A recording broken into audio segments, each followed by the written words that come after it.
So sort of the key point that Peter Henderson makes in the introduction to the paper is that a picture is an example of a complex object that can be described in terms of its parts. And then he proceeds to say, let us define a picture as a function that takes 3 arguments, each of them 2-space vectors, and returns a set of graphical objects to be rendered on the output device. So something like this, because PostScript is probably unfamiliar, at least in the beginning. So this is some Elm style thing instead. So here we have a box, which is these 3 vectors, and then we have the picture, which is a function from a box to a rendering. And we don't really bother too much at this point what the rendering is going to be. It could be PostScript commands, or it could be an SVG or something like that. So how does this work? This is the stickman George. So George is a picture which accepts a box. This is the box, so it has 3 dimensions, an A vector, a B vector, and a C vector. And George, sort of the task of George is to render himself inside that box. So if I give him a nice box like this, it's going to look like this. If I give him this box, well, George just has to sort of comply and say, okay, I'm going to be tall and thin now, but it's the same picture, right? It's still the same George. And this is still George being basically squished down.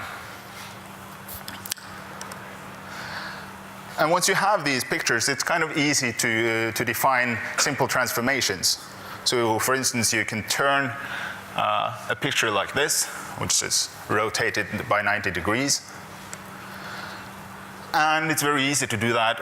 Again, in Elm, it might look something like this. So you have a turn box function, which takes an original box, transforms it, and then you can sort of create a new picture just by composing this turn box function with the original picture. So it's the turn box sort of acts as an adapter in front of the original picture. And this is now your new picture. And what's sort of going on under hood is you have something like this, but when you receive a box like this, really what you do is turn the box just in time, pass it to the original picture, and now you have sort of a turned picture.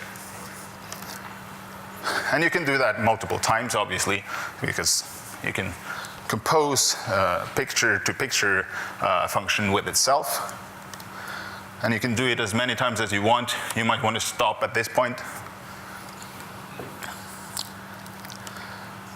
Similarly, you can flip, and flip basically means you get sort of a mirror image. And you can do that also just by manipulating the box. So in this case, what you do is, instead of just pointing to A, you point to wherever you got to with the original A and the original B. You turn the B the other direction, and the C remains the same. And then you have something like this, right?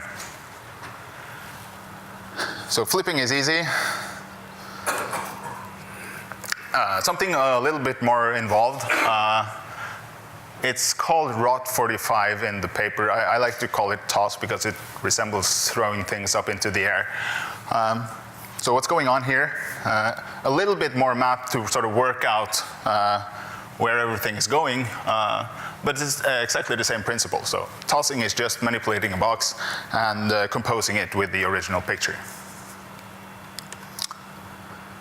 And it's easier perhaps to see if you can see this thing here. This is the original box, and this is the box that we're sort of deriving.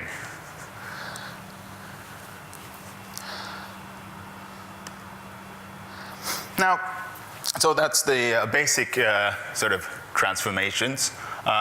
It gets more interesting when you start composing pictures, because then you get sort of more complex pictures. So there's a function called above, which takes 2 pictures and creates a 3rd picture. So in this case, the pictures are George, and George turned twice, so that's George upside down, and we compose him using the above function. Now there's nothing particularly magical going on really. So I have a sort of generalized version called above ratio, which gives a weight to each of these pictures in the sort of composed picture. So what's going on is I'm splitting this box vertically, and then sort of the top box, I'm going to give that to the first picture, and then the bottom box, I'm going to give that to the second picture, and this is my new picture. And again, a picture is just a function from a box to some rendering. And yeah, the above function is just that you sort of split the space evenly between the pictures. So it looks something like this, but what's sort of going on now inside this picture is that you have this box, and then you sort of produce this box to pass to the first picture, and you produce this box and give to that picture. But it is sort of important to remember that this is all opaque. So once you've constructed this picture, you have a new picture. This is sort of Mirror George. No one's really going to ask how was that picture produced. You could have drawn that directly, but this is now your new picture. And you can sort of squish Mirror George as well. And you can go on composing. So you can use above ratio to produce this, well, if you like. Similarly, there's beside, which is very much sort of same thing going on as you would do with above. So I'm not even going to show you the code for that. It's just split the box horizontally instead of vertically. And you can, well, go on like that. Once you have these sort of basic combinators like this, it gets easy to compose perhaps more interesting pictures. So a quartet, the lines are quite thin here, but so you take 4 pictures and you compose those into one picture. And it's sort of trivial to do so, right? So it's just put the first 2 pictures beside each other, the second 2 pictures beside each other, and then you put them on top of each other. Or you could have done the other way around, obviously. And again, a quartet is nice, but it's just another picture, so you can do whatever you want with that picture also. You can toss it up into the air if you like to. And then this is even harder to read. But a no-net is like a quartet, but it's a 3x3 grid. So a quartet is a 2x2 grid. This is a 3x3 grid. And it takes 9 pictures and produces 1 picture out of that. And these are sort of combinators that we need to produce the square limit, right? And it's, well, the type signature is getting long, but it's, apart from that, it's not very complicated. So I have a row function which creates, well, puts things next to each other, and a column function that puts things on top of each other. And again, sort of the nice thing is that no-nets are just pictures, so you can sort of create no-nets within no-nets if you like, right? Okay, here's another picture. This is a fish. This is sort of my attempt to recreate Henderson's fish in the paper. And it's made out of 30 Bezier curves. And it has some nice properties. So if you sort of turn it twice and put it on top, if you sort of turn this twice and put it on top of itself, it looks like this. It uses another function called over, which basically says these pictures are going to share the same box. Like so. So I'm not splitting the box or anything, I'm just using it and giving it to 2 pictures, and then combining the results. Oh, sorry. So to sort of try to build this square limit picture, Henderson creates something he calls the T-tile. And the T-tile, I think it's easier just to show the definition of it. So you have a picture, and then you create 2 derivative pictures using that original picture, and then you put all of that on top of each other. Then you have that piece. And there's also something he calls the U-tile, which is Again, you have an original picture. In this case, you don't really use that. You toss it and flip it, and then you turn that a number of times, and you put everything on top of each other, and you have your final utile. Now, when you have those things in place, you can sort of try to start to do the recursive thing, right? So here's a side function, which is a recursive function. Sort of the zero step is kind of boring because that's the blank picture. But it gets more interesting when you get to sort of step one, which is basically one t-tile next to another t-tile, and then it has two blanks on top, but you can't see them. So this is really a quartet with two blanks, and it sort of builds upwards like that. So as you can see, if you have 0, you do the blank. Otherwise, you recursively call yourself and you create a quartet of it. Similarly for corner looks like this. This is a utile. Then it sort of grows another corner, and this is a side, and this is a side. And it grows upwards like that. And that's basically all you need for square limit. Right, so this is the 0th case, but it sort of quickly accumulates a more interesting shape.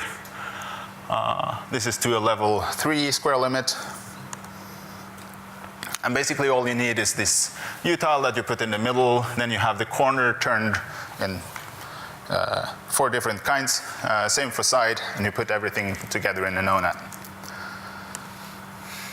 So this would be Henderson square limit. This SVG file is a little bit big, that's why you sort of saw it appear slowly. Yeah. So that was sort of breezing through the paper. But there's something interesting in the paper. It says that a picture needs to be rendered on a printer or a screen by a device that expects to be given a sequence of commands. And in Henderson's paper, those commands are PostScript commands. And he says this is an interesting sentence, I think, that I thought about a little bit. Programming the sequence of commands directly is much harder than having an application generate the commands automatically from a simpler denotational description. And I was thinking, like, what if those things are the same thing? Right? It also says that the picture was drawn by a Java program which generated PostScript commands, and the Java was written in a functional style. I was thinking maybe you can sort of use another language than Java. So what I was trying to do is use a PostScript commands to generate PostScript commands, right? Or a PostScript program, rather. And the definitions will be somewhat similar to those you find in the paper. Okay. Now, a note about PostScript. PostScript is not what you'd like to call an ivory tower language. I think of it as more like a sulfur pit language. But what's refreshing about it, if you read about it, sort of the tutorials are quite humble, and the books are quite humble. So this is from Thinking in PostScript. So it's probably true that it's not everyone's first choice as a programming language, but let's assume that you need to. Right, so let's assume that we need to write this in PostScript now.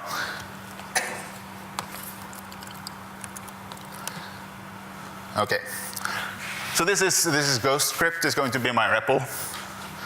Let's see. And I thought, let's see,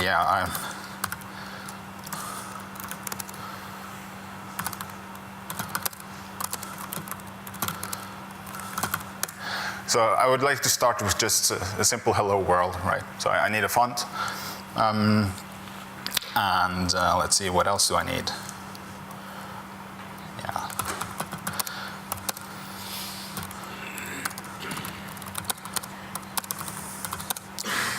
Let's see, move to yes, and yes. Hello, code mesh.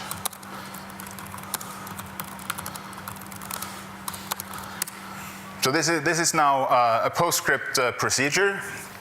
So this is the name of the procedure. This is the procedure body. Def says create a procedure out of this thing.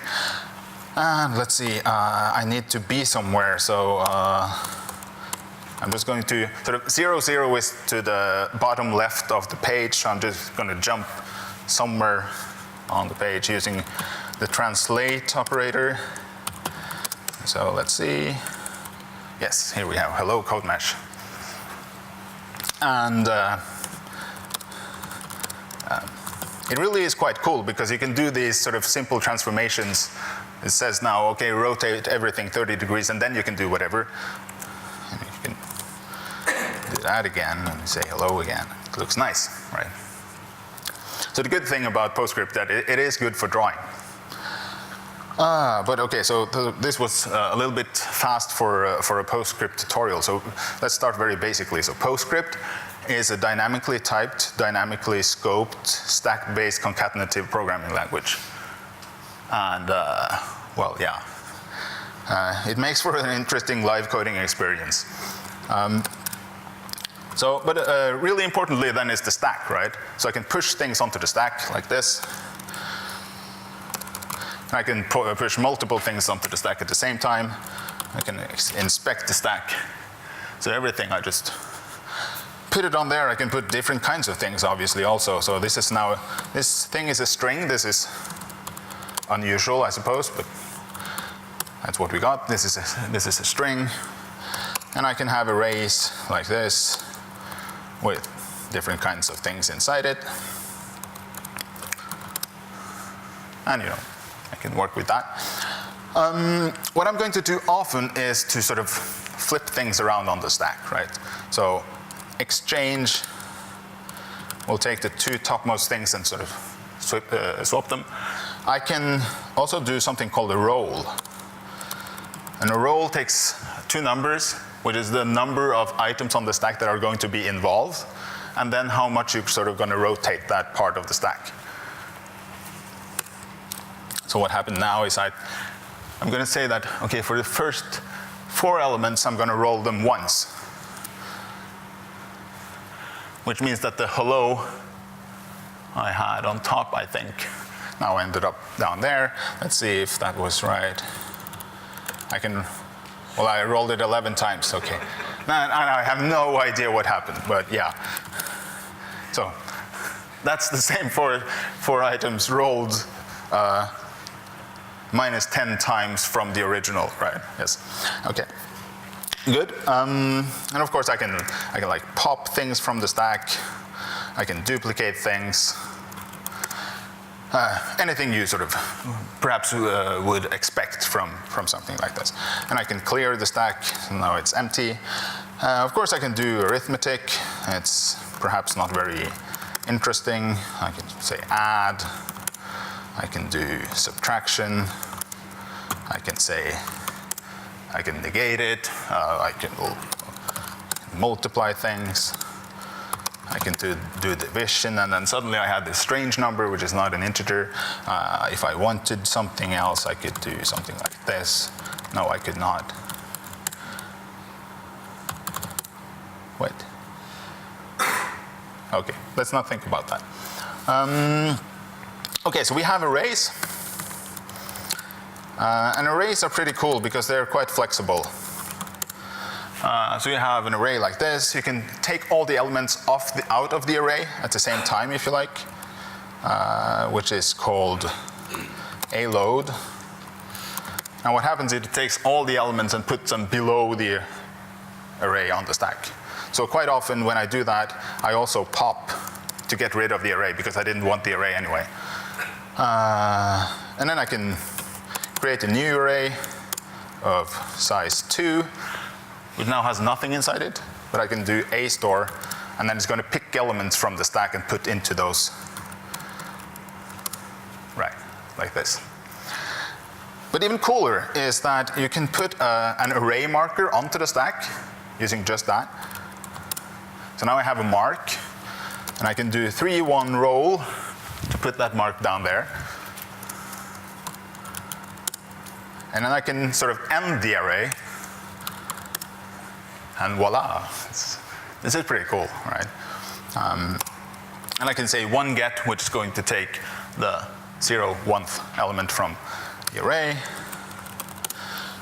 And yeah, so that's arrays. Procedures, we saw one procedure. This is a very simple one called increment. So again, this is the name, this is the body, this is the def operator. So now I have, let's see what I have on the stack. Oh, this is not good. Let's do, now I have the number 3, and I can increment that. And now I have the number 4. I can increment it many times. Now I have the number 8. But really, the flexibility is kind of deep. So I can also do just, I can put a procedure onto the top of the stack like this. So now I have something that's executable. I can say execute, and it executed, and now I have the number 9. And let's see, what else can I do? When I have this inc thing, I can use the name, and I can say, oh, if I write the name like this, then it's going to execute it. But I can also say load it for me. So now that I got the body back, right? Yes. Sorry, just to clarify, where does the command end? Is it on the space or when you press the button? When I press enter. So when you did the array marker, then 1, 2, 3, and it goes where, that's different from just all on one line? No, actually, that would be similar. So I could do something like, let's see, I can do. So, well, it's actually the space then that sort of separates the commands, right? So this is going to be that command push onto the stack, that push onto the stack, this push onto the stack, and so forth. So I could do all of this, and this would be kind of strange, but now I have everything in an array, right? Yes. Right, again, so I can do things like this. I can do things in sort of reverse order if I would like. So I have the body now, and now I sort of, okay, I want this to be a procedure. I want to associate it with the name. So now I can say, okay, add 1. But now I need those swapped, right? Because the order was supposed to be the name was first. So I can do swap, and then do the definition. And now, let's see what I have on, well, now I can do add 1. Right. So it works nicely like that. Right.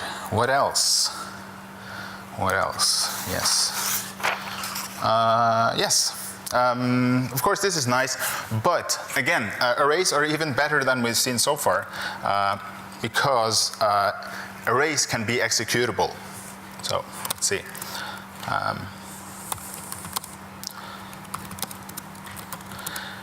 So now what I do is I have the number 5 and the body of the add operator onto the stack, and I can do something like this again, this trick that we saw,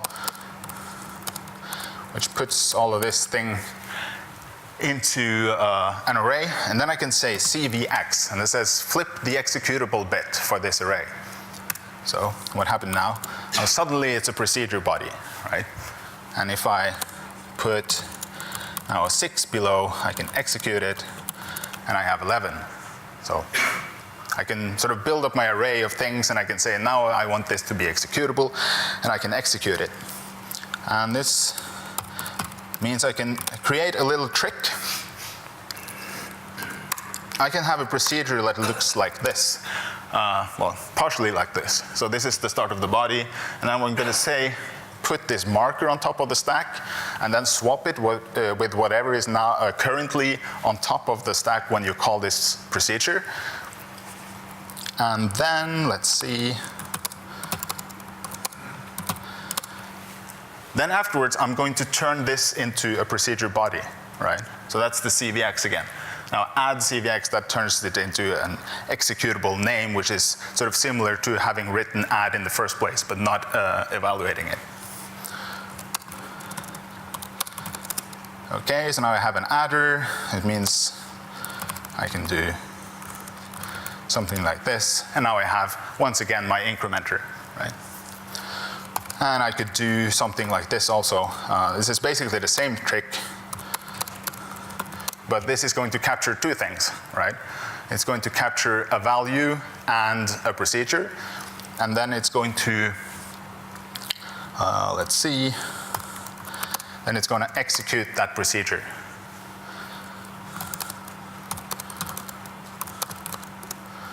Okay, so now if I have, let's see, I can push 1, 2, and the body of add onto the stack, and I can say partial, and I have the number 2 sort of trapped inside with the add, and I can do partial again. Now I have another procedure with, is going to push 1 and then this procedure and execute all of it. So if I execute that now, hopefully that's going to be 3, yes. Okay, so that's all the PostScript we need, and perhaps even more than that for functional geometry. So let's try to do functional geometry. Let's see, clear, and I'm just going to do this, which says if I've done something with translations or rotations or whatever, just clear that and start with a blank slate.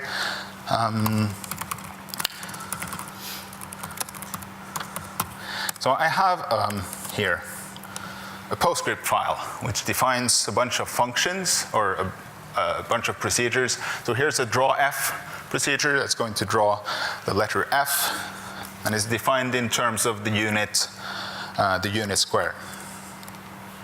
So let's see, what can I do? Again, I have to be somewhere on the page, and it's boring to be sort of down in the bottom. And then I'm going to scale it up a little bit because the unit square is very small. Now I can draw my f, so I have an f. And I can move a little bit. Now because I scaled up, I'm going to move very shortly, but that's now going to be like moving 400 to the side, right?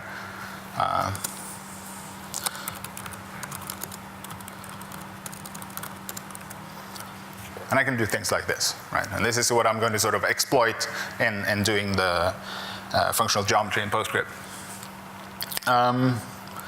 So the figures file just has all these sort of basic things, these procedures, but nothing of the functional geometry stuff. So I have another file for that,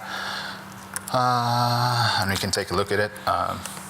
Looks like this. It has a bunch of sort of primitive vector procedures, which is the sort of manipulation of boxes that we looked at in the first part of the talk. I'm not going to look at that. It's sort of boring. It's just the vector manipulation. So it also has all these box procedures that we saw, right? So this is turn box. We can, well, a box, I should explain what a box is in PostScript. It's a very primitive thing. It looks like this. So something like this is just a nested array. This is my A vector, my B vector, and my C vector. And now turn box is just going to sort of do whatever it takes to produce from this something like this, right? So that's not very interesting. What's more interesting is perhaps the create picture thing. Now this uses this trick.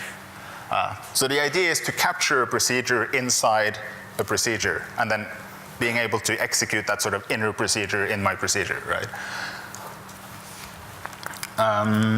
And that inner procedure is going to take a box, because it's going to be a function from a box to a rendering. So it's going to take a box, and it's going to use the sort of individual vectors there to do a translate. And then after some math, it's going to do a rotate to sort of see if it needs to flip it or whatever. And then it's going to do a scale. And then finally, it's going to call execute on whatever drawing is now sort of trapped inside this procedure. This is perhaps not entirely clear, but let's take a look at what happens. So I'm going to name this picture F. So now I have, on my stack, I have the name F, and I have sort of the body of the draw function, and then I'm going to create a picture function out of that, or a picture procedure. Now what that's going to do is it has the original drawing procedure, and it has a bunch of stuff that it sort of accumulated from create procedure, right? Or create picture. Let's see. Is this going to work? Yeah, I think so. So now I have sort of the name F bound to that procedure. And since I now have a box on top of my stack, which is what a picture needs, let's see. I should be able to, oh yeah.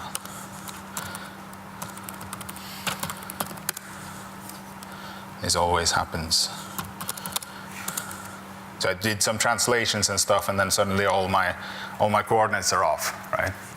So, an F. And I can sort of, if I give this now a wide box, well, I drew it on top of the other one, but that's, can you give it a box like that? So now I have these sort of magically adapting picture things, which is nice. Yes, and of course I can, if I have my box, I can do turn box on that. Now I have a turn box on top of my stack. I can give that to my F, and works like this. Yes, let's see where we got to. Yes, of course, we need George again. So draw George is another function. I can load sort of now the body for the draw George function, and I can call create picture on it, and this gives me George. So I can give a box to George, and it's going to render himself. And of course, since I have these functions to sort of like split, I cannot find it. Oh, split box perhaps. Oh. Okay, this is not going to work very nicely. Okay. Here we have them, turn box.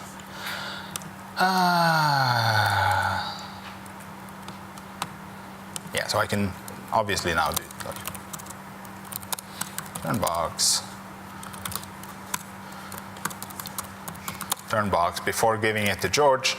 Oh, I have George on top of himself. Well, it's kind of nice. But I can also obviously load George, which is my picture procedure, and I can turn him directly, right? And then I can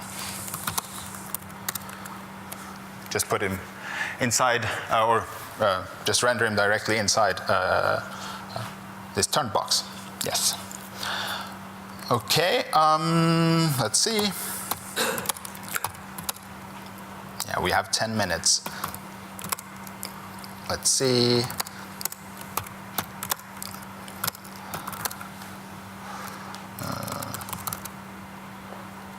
Yeah, I need my definition here. Yeah.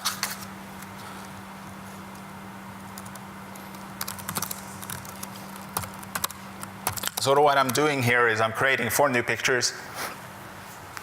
First one is just going to be George. Second one is going to be George flipped and turned twice. This is going to be George just turned twice, I think. And then finally the southeast one is going to be, well, I misspelled deaf. And then I can make like a quartet. So if I do now,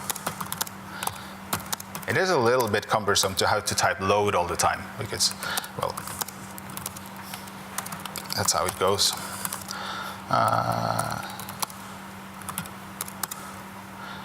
So now, if I have a box, I can give that to my quartet, and I have this nice picture, right? And, well, obviously I can also do the same thing. This is even more tedious.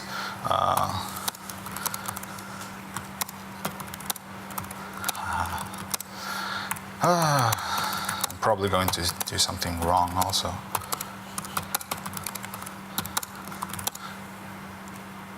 let's see, that's going to be a nonat. And I'm going to name it, and then I'm going to swap sort of the name and the procedure, and then I'm going to say associate that with the name.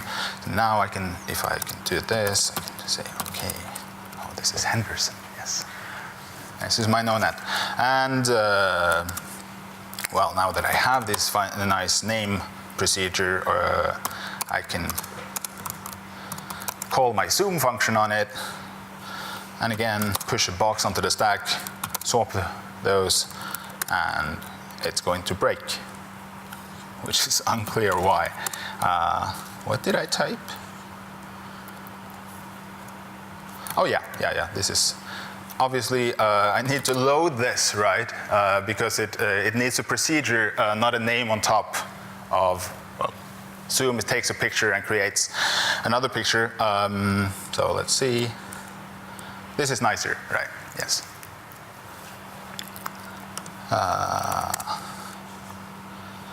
Okay, so now I think we come to the fish. So I have a fish.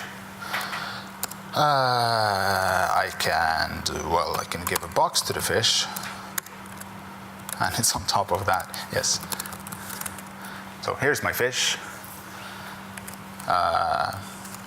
If I load the fish picture onto the stack, I can do things with it. So I can duplicate it, for instance, and then I can turn it twice, and I can put it on top of itself. And this gives me a nice picture, right? And this is, I think, if we look at it, this is how, well, it's sort of how over is defined. Well, no, it's not. Well, never mind. Yes, now I also need to create the t-tile and the u-tile, right? So if I have my fish, I can load it, I can duplicate it, so now I have two fish on my stack. Then I needed to toss and flip one of those, and I can duplicate sort of the tossed and flipped fish, and I can turn that 3 times, and I can put those 3 pictures on top of each other, and well, if I give it a box, then it should render itself, right? And I have the t-tile. And this at least is the definition of t-tile, I think.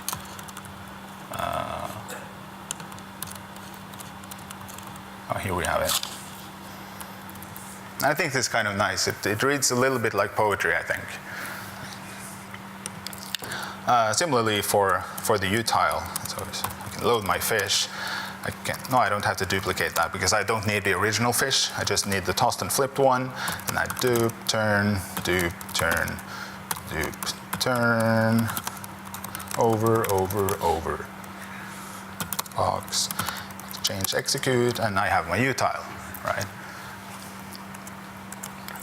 And it's quite nice.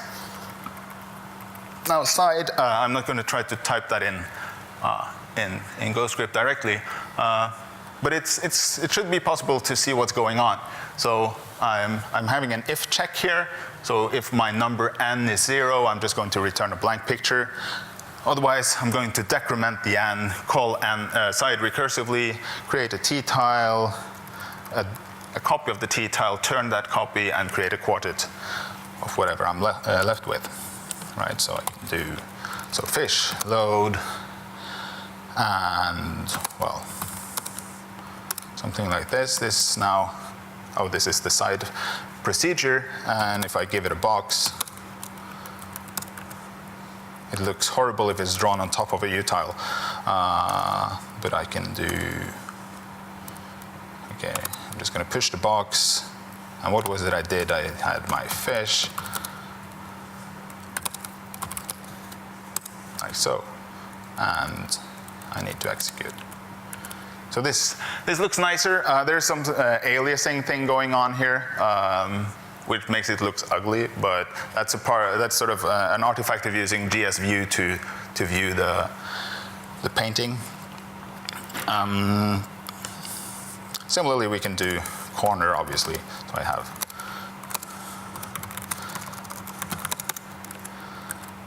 yeah, and I need to give it a box, and I have my corner.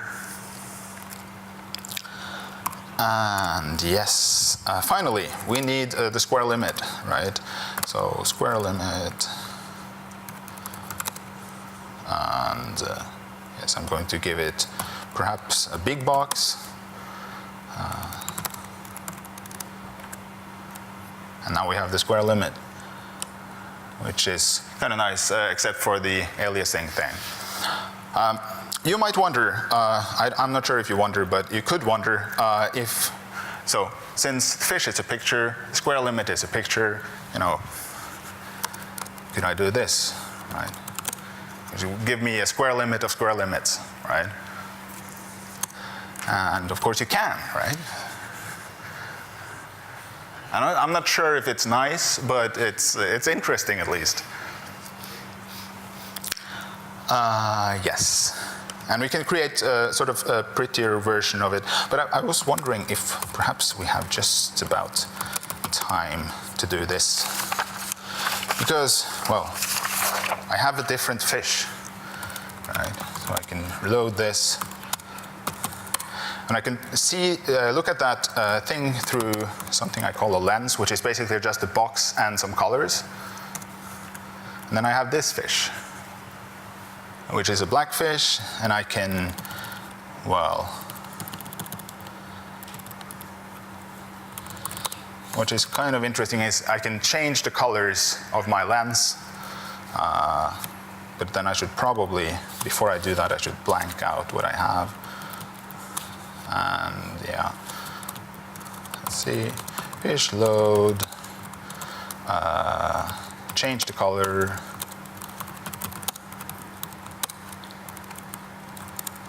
Now I have a gray fish, right? And yeah, I'm not going to work a lot with that, but I can do something like this, maybe like this, square limit, with this different kind of, well, big lens perhaps.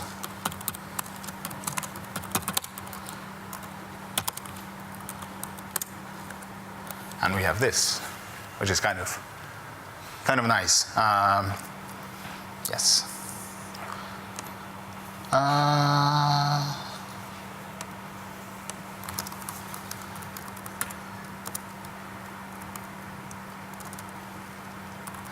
Now, just one thing, if we do have the time.